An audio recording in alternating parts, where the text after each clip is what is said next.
Year of recognising your role.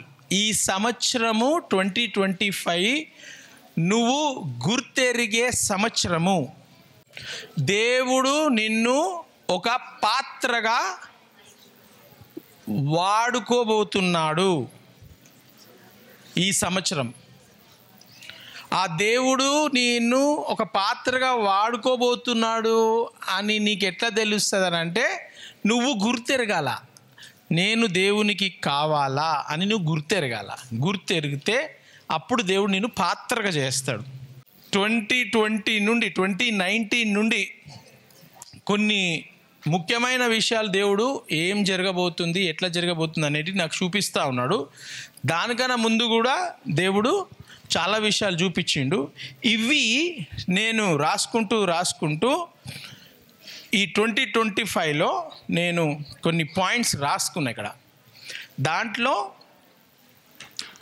ఈ గుర్తిరగడం, నువ్వు దేవునికి కావాలా, నువ్వు దేవునికి ఆయుధము, ఒక పాత్ర అని ఎట్లా గుర్తెరుగుతావు? నువ్వు, నీ పేరు బైబిల్లో రాసి ఉంది, అది ఎట్లా గుర్తెరుగుతావు?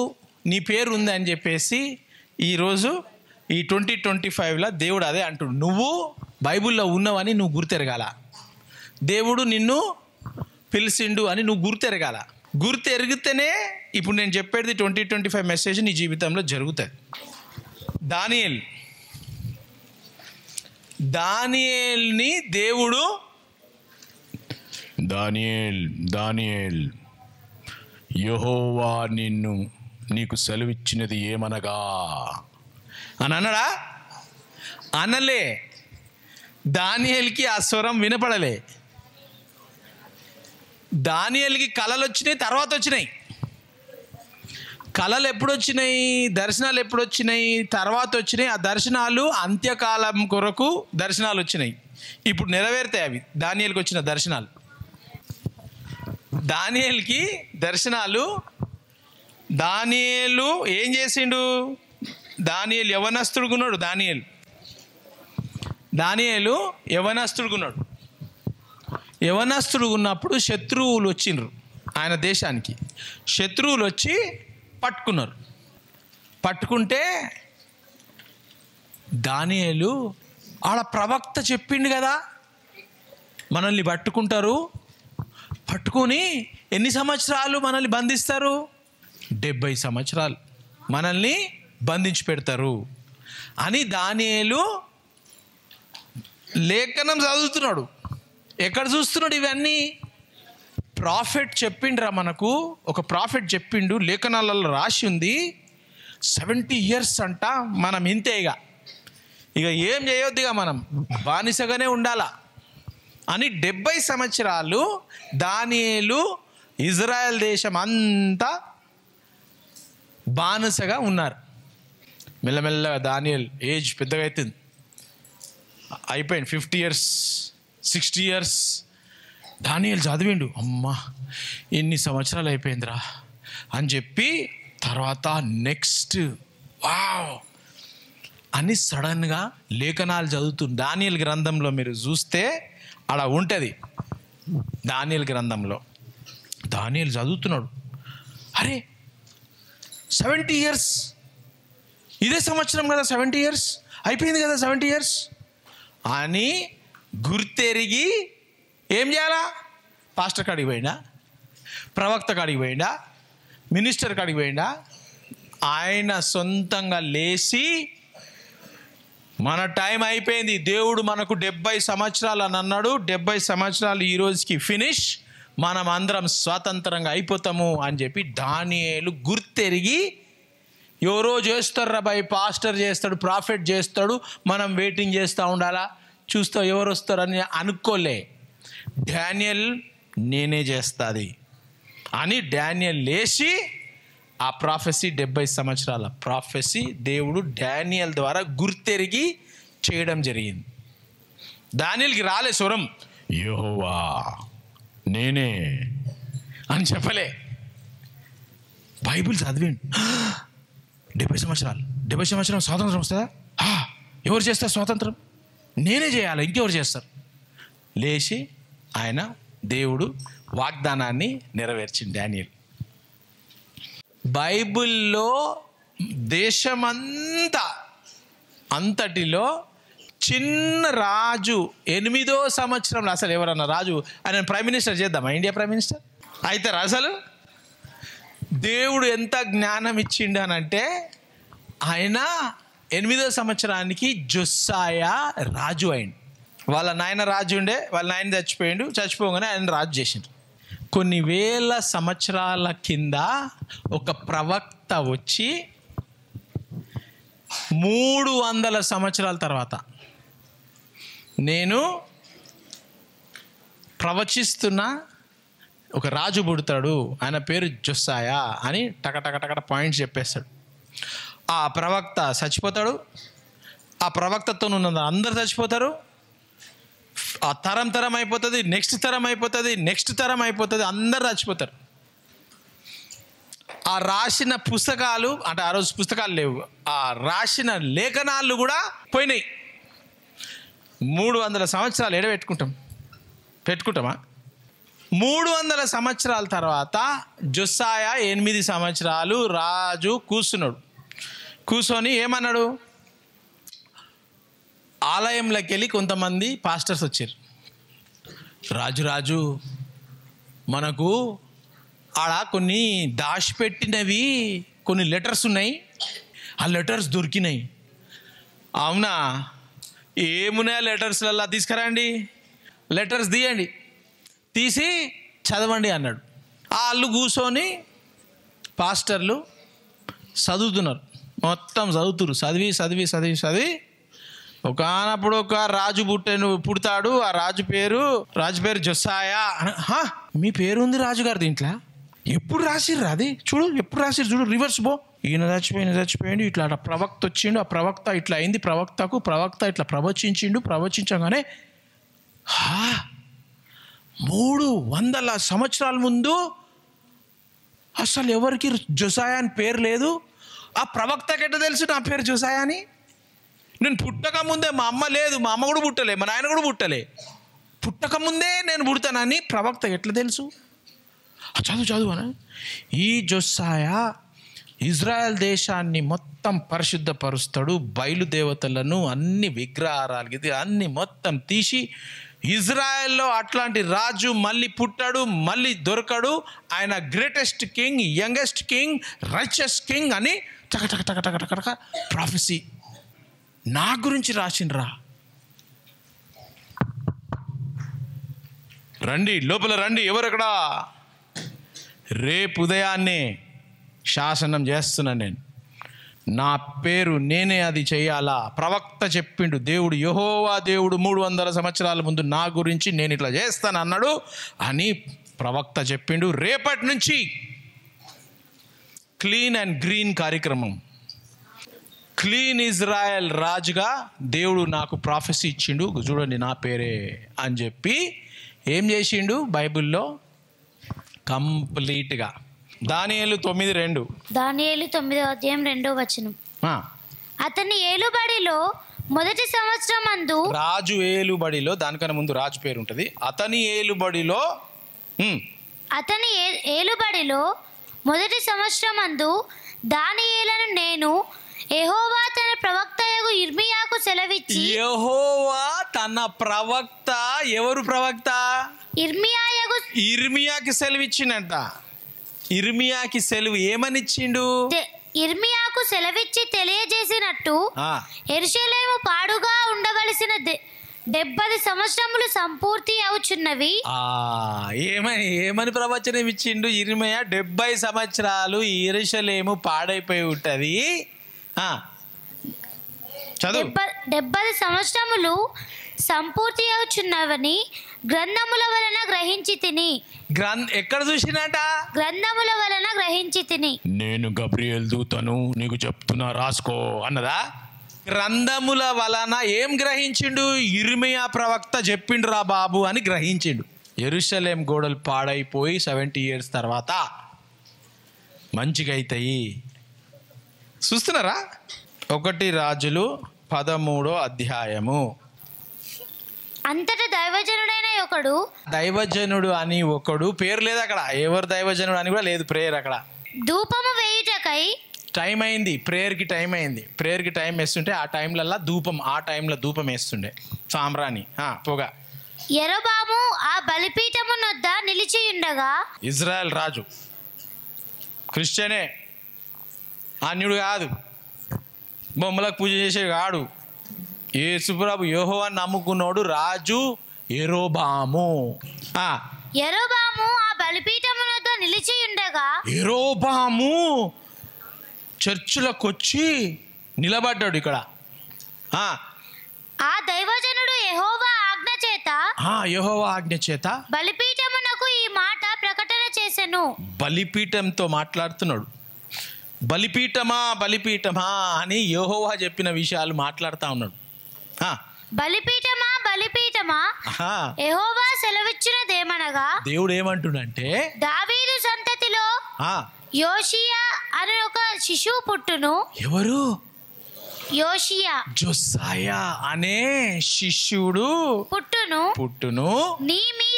మీ మీద ధూపము వేసిన ఉన్నత స్థలము యొక్క యాజకులను అతడు నీ మీద అర్పించును. ఎవరిని అర్పిస్తాడంట? ఆ ధూపం మీద ఎవరిని అర్పిస్తాడంట? మళ్ళీ చదువు. నీ మీద ధూపము వేసిన ఉన్నత స్థలము యొక్క యాజకులను అతడు నీ మీద అర్పించును. అయ్యా, అతడు నీ మీద యాజకులను అర్పిస్తాడంట. ఎందుకు? పాపము, యాజకులు పాపాలు చేస్తా ఉన్నారు అక్కడ. నెక్స్ట్ పోని. అతడు మనుష్య శల్యములను నీ మీద దహనము చేయును. ఎంత డేంజర్గా చెప్తున్నారు చూడు. నెక్స్ట్ ఈ బలిపీఠము బద్దలైపోయి దాని మీదనున్న బుగ్గి ఒలికిపోవుటయే యెహోవా ఇచ్చు సూచన అని చెప్పి ఆ దినమున ఆ ప్రవక్త సూచన ఒకటి ఇచ్చెను. బేతేలు నందున్న బలిపీఠమును గూర్చి ఆ దైవజనుడు ప్రకటించిన మాట రాజైన యరొబాము విని బలిపీఠం మీద నుండి తన చెయ్యి చాపి వానిని పట్టుకొని పట్టుకోండిరా. బలిపీఠం మీద నుండి తన చెయ్యి చాపి ఇట్లా చెయ్యి చాపిండు చూడండి అందరూ. వానిని పట్టుకొని చెప్పగా అతడు చాపిన చెయ్యి ఎండిపోయింది. చెయ్యి మంచిగున్న చెయ్యికి ఇట్లా పట్టుకోండి అనగానే ఏమైంది? ఎండిపోయింది. ఉఫ్ అంటే ఇట్లా ఎగురుతుంది, ఆకు లెక్క ఇట్లా ఎగురుతుంది, చెయ్యి ఎండిపోయింది. అతడు చాపిన చెయ్యి ఎండిపోయింది. దానిని వెనుకకు తీసుకొనుటకు అతనికి శక్తి లేకపోయెను. వస్తలేదంట, వెనుకకు తీసుకుంటే ఈయననే పోతుంది, ఈ చెయ్యి ఇట్లనే ఉండిపోయింది. మరియు యెహోవా సెలవు ప్రకారము దైవజనుడు ఇచ్చిన సూచన ప్రకారము బలిపీఠము బద్దలు కాగా ఏమైంది? బలిపీఠం బద్దలు కాగా గడగడ డిస్ట్రాయ్ అయిపోయింది. Full destroy. బలిపీఠం ఏం బలిపీఠం అది? యాజకులు బలి ఇచ్చే బలిపీఠము ధూపమేస్తున్నారు. ఆడ ఈ దైవజనుడు వచ్చి ప్రాఫెసీ చేయగానే బలిపీఠం ముందు చెయ్యండిపోయింది, బలిపీఠము గడగడ ఆజ్ఞొస్తుంది, బద్దలైపోయింది మొత్తం. బలిపీఠం బద్దలైపోయింది, బుగ్గి దాని మీద నుండి ఒలికిపోయేను. ఏందంట?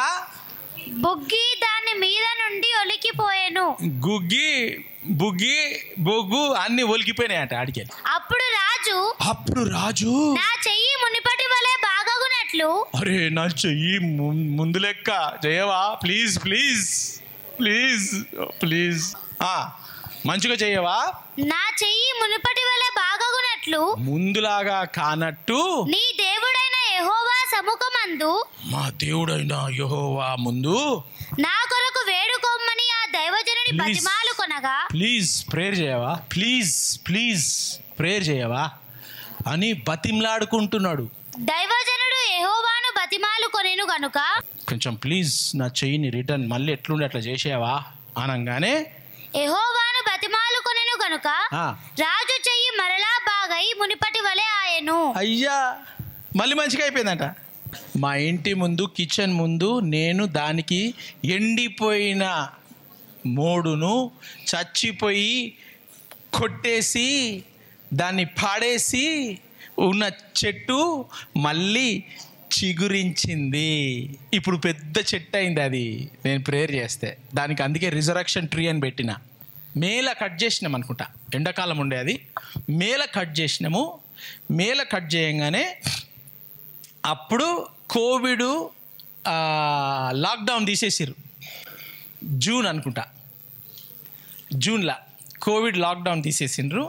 తీయంగానే నేనేం చేసిన, 9 నెలలు జైలుకానాలు ఉన్నట్టుండే. అంటే అన్నవాళ్ళు తిమ్మతన పోతుండే, బయటికి చేస్తుంటిమి, అన్నం పంచుతుంటిమి, అన్నం వండుతుంటిమి, ప్యాకెట్లు పంచుతుంటిమి, మస్తు చేసినాం. టీచర్స్ వస్తుండే, అందరికీ పంచుతుంటిమి, అన్నీ చేస్తుంటాం. కానీ నేనైతే ఎక్కడ బయటికి పోలే. అంటే పోలీసు వాళ్ళు అసలు ఈడ మొత్తం రోడ్ అంతా బ్లాక్ చేసేసారు. ముండ్ల కంపలు గింపలు అన్నీ వేసేసి ఎవరు కార్లు గీళ్ళు ఏం పోకుండా పెట్టేసారు.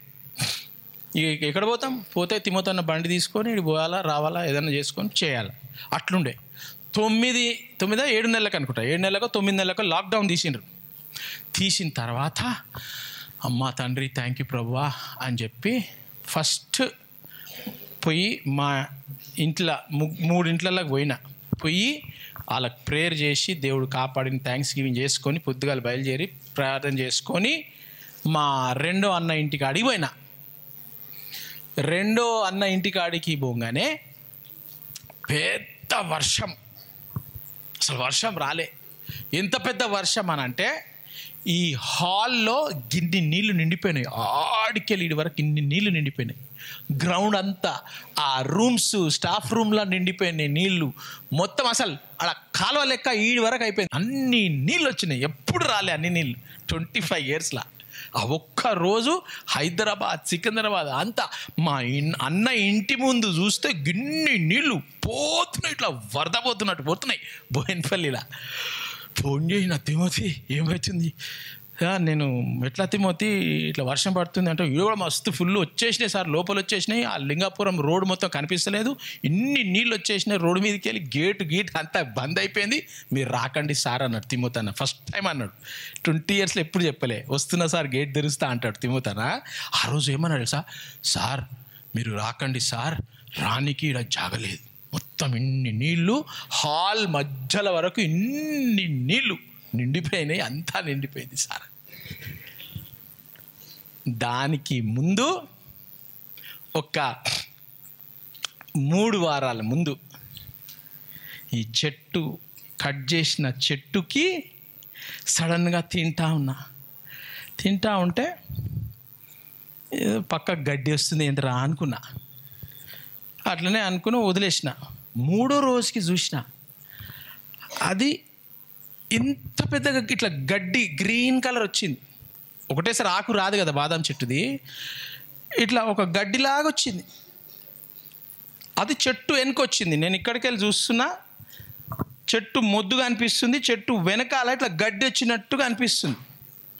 అంత పెద్ద గడ్డి ఏడికెళ్ళి వచ్చిందిరా అని మెల్లగా చూసుకొని అలా పోయి కూర్చుంటుంటే, కొంచెం ఎండలో కూర్చుంటుంటే, అప్పుడు చలి పెడుతుంటే చూస్తే అది ఎండిపోయిన బాదం చెట్టు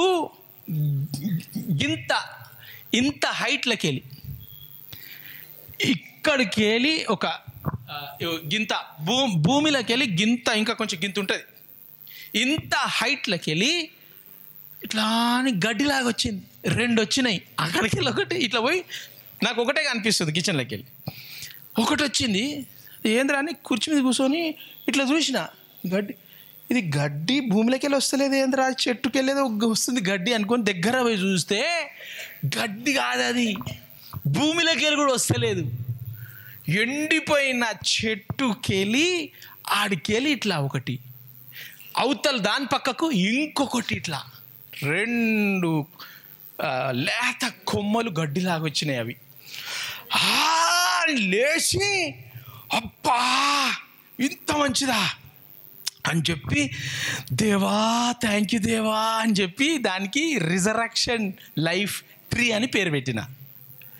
పేరు పెట్టి అంతా అది ధన ఏం చేసినాయిగా ఏయ్ అని చెప్పి రండిరా అని చెప్పి దానికి మంచిగా గింత దువ్వి నీళ్ళేసి మంచిగా మస్తు కాపాడిన దాన్ని. కాపాడిన తర్వాత ఇంత పెద్దగైపోయింది, నాకంటే పెద్దగా అయింది. ఇంత ఇంత ఇంత దొడ్డు ముద్దయింది. 2 మొద్దులు, భూమిలో లేదు అది, మళ్ళీ ముద్దుకు కింద ఉన్నది. ఇట్లా వచ్చింది 2 రాగానే అబ్బా అనుకొని ఇక దాన్ని పెట్టినట్లా పెట్టంగానే 2-3 వారాలలో ఈ పెద్ద వర్షం వచ్చింది. పెద్ద వర్షం రాగానే ఏమైంది, తిమోతి ఎట్లా ఉంది అంత అంటే, సార్ అది ఒక కొమ్మ ఇరిగిపోయింది సార్, దాన్ని వర్షం బాగా వచ్చింది కదా గాలికి, అది భూమిలో లేదు కాబట్టి ఇట్లా అంటే ఆ కొమ్మ టక్కుమని ఇట్లా అయిపోయి ఇరిగిపోయింది సార్. ఎట్లా చేద్దాం దాన్ని, అంటపెట్టు అంటే అంటపెడితే కూడా ఉండదు సార్, అది కొమ్మ ఇరిగిపోయింది, అది చావదు, పెండబెట్టు గట్టిగా ఏదైనా పెట్టు అని అంటే ఎంత ట్రై చేస్తే కూడా అది ఒక్కటి రాలే. నేనేం చేసిన, తిమోతి మళ్ళీ వర్షం గాలి వస్తుంది, ఇక మీద నేను ఎంత ప్రార్థన చేసిన దానికోసము, వర్షం రాని గాలి రాని ఏదైనా రాని అది ఇరిగిపోవద్దు, ఎందుకంటే అది ఒకటి ఇరిగిపోయింది, ఇది కూడా ఇరిగిపోవాలి యాక్చువల్గా. ఆ రోజు నేనేం చేసిన, ఈ ఎండిపోయిన మొద్దు ఉంది కదా, ఆ మొద్దుకి ఈ చిన్న కొమ్మ వచ్చింది కదా, దాన్ని రెండింటిని కట్టేసేయి, ఎంత గాలి వస్తే కూడా ఇది ఊగొద్దు.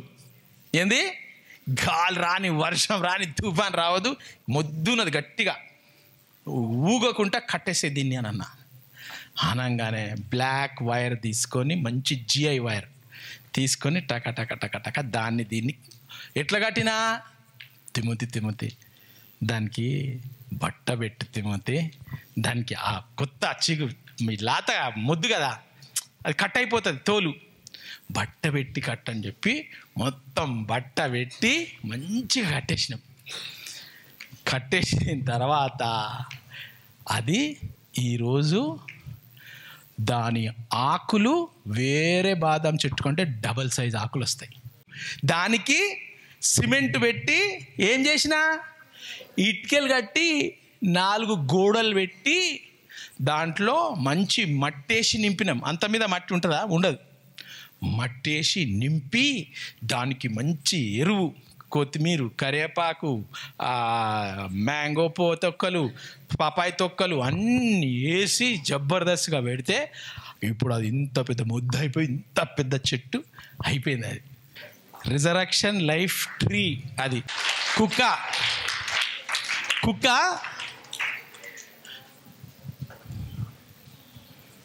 ఇది చచ్చిపోతుంది అని అనలే,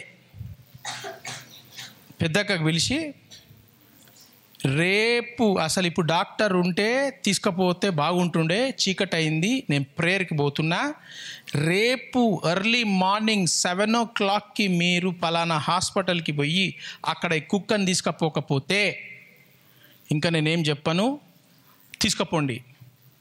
అక్కకి చెప్పిన అడగండి కావాలంటే. ఈ కుక్కని తీసుకోకపోతే నాకు తెలియదు, అప్పటి వరకు తెలియదు ఆ కుక్క బాగలేదు అన్నారు. ఇక నేను అంత కుక్కలను పట్టించుకోను కాబట్టి బాగలేదు అన్నారు కదా అని చెప్పేసి నేను తిరుగుతూ ఉన్నా. ఆ రోజు మరి దేవుడు ఆ కుక్క అసలు ప్రేయర్కి ఇట్లా వస్తున్నా అప్పుడే డాక్టర్ వచ్చినట్టు అదేదో పెట్టిర్రు, సెలైన్ ఏదో పెట్టిర్రు, తీసుకొని వెళ్ళిపోగానే ఇట్లా వస్తాగానే ఇట్లా చూసిన, అంత కుక్క లేదు అక్కడ, జస్ట్ ఇట్లా కింద భూమికి చూసిన, ఇట్లా తర్వాత తెరుచుకొని ఇట్లా చేసి ఇట్లా చూసిన. వెంబడే ఫోన్ తీసి అక్కకు మెసేజ్ పెట్టిన ఇమ్మీడియట్గా, కుక్కని ఇప్పుడు హాస్పిటల్ బంద్ ఉంటుంది, రేపు మార్నింగ్ 7 o'clockకి మీరు కుక్కని తీసుకొని వెళ్ళిపోండి. లేదు అని అంటే ఈ కుక్క సంగతి చాలా డేంజరు, నేను చెప్పను, ఎందుకంటే మనం చెప్పొద్దు నోటితో, చచ్చిపోతుంది అని చెప్పొద్దు. ఈ కుక్క బతకాలా, రేపు తీసుకుపోండి అన్న. అక్క షాక్, నేను తీసుకుపోను, నేను ఆ డాక్టర్ చెప్తే ఈ డాక్టర్ ఇది అన్నాడు, ఆ డాక్టర్ చెప్తే ఇది అన్నాడు, అట్లా అన్నాడు, ఇట్లా అన్నాడు, 4 డాక్టర్ చెప్పినా ఇట్లా చేసినా నా కుక్కను అంతా ఇది చేసుకుని కాపాడుకుంటా కుక్కను అని అక్క బాధతోనే అంటా ఉంది. నేనన్నా, నా మాట విను, కుక్కలంటే నాకు ఇష్టం లేదు, మీకు తెలుసు, నేను చెప్తున్నా నువ్వు చాలా ప్రేమిస్తున్నావు కుక్కను, నేను చెప్పింది ఒక్కసారి చెయ్యి, చేస్తే అనగానే ఓకే ఏం చేయాలో చెప్పు, డైరెక్ట్గా వెళ్ళిపో అన్న. కారు తీసుకుంది, కుక్కను బ్రాండన్ ఇద్దరిని తీసుకొని డైరెక్ట్గా ఎక్కడ ఓ లంగర్ హౌస్ గోల్కొండ అటు సైడ్ హాస్పిటల్ ఆడికి పోయింది. పోగానే డాక్టర్ చూసి ఇట్లా అన్నాడు, అంతా అన్నాడు. స్కానింగ్, ఎక్స్రే, వీక్స్రే అన్ని దినమంతా అదే జరిగింది. చేసి డాక్టర్ చూసి కుక్క చాలా డేంజర్లు ఉన్నది అని అన్నాడు. మీరు కరెక్ట్ టైంకి తెచ్చిండ్రు, రేపు దీనికి అసలు ఇప్పుడు టైం ఉంటే ఇప్పుడే ఆపరేషన్ చేయాలి దీనికి. డాక్టర్స్ అందరు వెళ్ళిపోయారు, టైం అయిపోయింది. మీరు రేపు పొద్దుగాల 7 గంటలకు 8 గంటలకు వచ్చేసేయాలా, ఎమర్జెన్సీ ఆపరేషన్, లేదంటే కుక్క బతకదు, చచ్చిపోతుంది కుక్క అన్నాడు డాక్టర్. ఇంత మంచిగా నడుస్తుంది కదా కుక్క అంటే మొత్తం లోపలంతా స్పాయిల్ అయిపోయింది. ఆ స్పాయిల్ అంతా కట్ చేసేసినాక కూడా నేను గ్యారంటీ ఇవ్వా బతుకుతుందా బతకదా అని డాక్టర్ అన్నాడు. ఈ అక్క ఏడుస్తుంది డాక్టర్ దగ్గర, ఏడుస్తుంది నా కుక్క కావాలా, బతికిండి ఎట్లనన్నా చేసి, మేము గ్యారంటీ ఇవ్వలేం అని డాక్టర్ చెప్పిండు. చెప్పగానే అక్క ఏమన్నా తెలుసా, మా హస్బెండ్, మీరు చెప్తురు కదా, మా హస్బెండ్ అన్నాడు పోండి తీసుకుపోండి అని అన్నాడు. మా హస్బెండ్ ప్రేయర్ చేస్తుండు, నేను ప్రేయర్ చేస్తున్నా, నాతో పాటు 100 మంది పిల్లలు ప్రేయర్ చేస్తున్నారు. మీరు చేసేది చెయ్యండి, నా దేవుడు చేసేది చేస్తాడు. ఆపరేషన్ చేస్తాము, గ్యారంటీ ఇవ్వమని అన్నారు. ఆపరేషన్ చేసిన తర్వాత కూడా 2-3 రోజుల తర్వాత చచ్చిపోతుంది అని డాక్టర్స్ అన్నారు. కరెక్ట్ టైంలో తెచ్చిరు మీరు, కానీ గ్యారంటీ ఇవ్వలేం. ఈరోజు అది ఉరుకుతుంది కుక్క. కానీ అసలు తిమోతన్న దగ్గర వచ్చిన డాక్టర్ కూడా, రోజు వచ్చిన డాక్టర్ కూడా షాక్ అయిపోయాడు. ఆయన తీసుకుపోండి సార్, తీసుకుపోండి, తొందరగా తీసుకుపోండి అని అన్నాడు ఆయన. ఈరోజు కొంచెం, మొన్న వచ్చి కుట్లు తీసేసిరు దాన్ని, ఈరోజు కొంచెం ఏదో ఇట్లా ఏదో రక్తం వచ్చినట్టు వచ్చింది అని అన్నది అక్క. అది ఫోటో తీసి డాక్టర్కి పంపించారు. ఇంత చేసిన దేవుడు 2 రోజుల్లో చచ్చిపోయినది ఆ కుక్క బతికి ఉంది, మంచిగా ఉరుకుతుంది కదా, అది కూడా మొత్తం కంప్లీట్గా హీల్ అయిపోవాలి, లోపల నుంచి మొత్తం హీల్ అయిపోవాలని ప్రేయర్ చేయండి. ఎందుకు చెప్తున్నానంటే, నువ్వు శపించే శక్తి నీకున్నది, బ్లెస్ చేసే శక్తి నీకున్నది. బ్లెస్ చేసే శక్తి గొప్పదా, శపించే శక్తి గొప్పదా? చచ్చిపోవాలంటే ఈజీ, చచ్చిపోయి బతికించేది కష్టం. అర్థమైందా? ఇక్కడ ఏమంటున్నాడు ప్రవక్త, చదవమ్మా. దైవజనుడు యెహోవాను బతిమాలుకొనెను గనుక రాజు చెయ్యి మరలా బాగై మునుపటి వలె ఆయను. మళ్ళీ బాగైపోయి ఒరిజినల్ షేప్కి రాజు చెయ్యి, ఎండిపోయిన చెయ్యి పట్టుకో, దైవజనుని, ప్రాఫెట్ని, దైవజనురాలి అని చెప్పినట్ట నోరు, చెయ్యి అంతా మళ్ళీ సెట్ అయిపోయి, దాని తర్వాత ఏముంది? అప్పుడు రాజు, నీవు నా ఇంటికి వచ్చి అలసట తీర్చుకొనుము.